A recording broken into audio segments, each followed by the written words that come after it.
Arestado sa Pasay ang isang Army reservist dahil sa pagpapaputok ng baril at pangaagaw ng cellphone.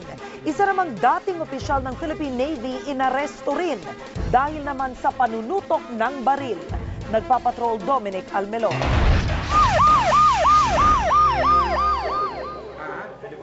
Presinto ang bagsak ng 62 anyos at retired Navy Captain na si Cesar Carandang matapos umanong tutukan ng baril si Senior Jail Officer 4 Ramon Carolino. Sakay ng motorsiklo si Carolino nang makasalubong sa one-way na kalsadang ito sa Leveriza, Pasay si Carandang na nooy sakay ng kotse. Dinuro-duro na ako. Sabi niya, sino ka ba? Siga ka ba? Kung halimbawa na nakapagmura ako sa altercation namin, what's wrong with that? Pero mabilis na naagaw ni Carolino ang baril sa takot na iputok ito sa kanya.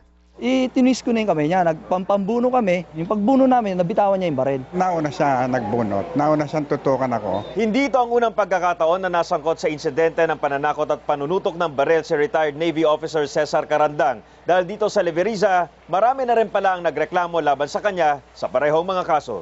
Ako, nakainkwentro ko na yan, bastos yan, matandang yan. Isa rito si Roberto Martinez na tinutukan din umano ng baril. Buti nakatakbo ko. Kung di nalaglag yung magasin niya, patay ako.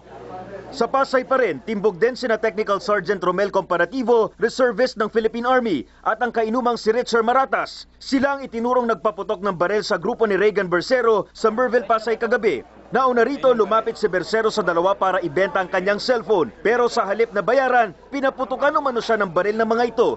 Ang masaklap pa, hindi na ibinalik sa kanyang cellphone. Kukunin ko lang pera, 500. Kumalkal po siya sa bag niya. Pagkalkal niya po yung baril po. Ito, pwede na ba to? Pinutok niya po sa may panang ko. Wala pong pinuputok. Wala naman akong Kasi kami, nag-iinom lang po kami.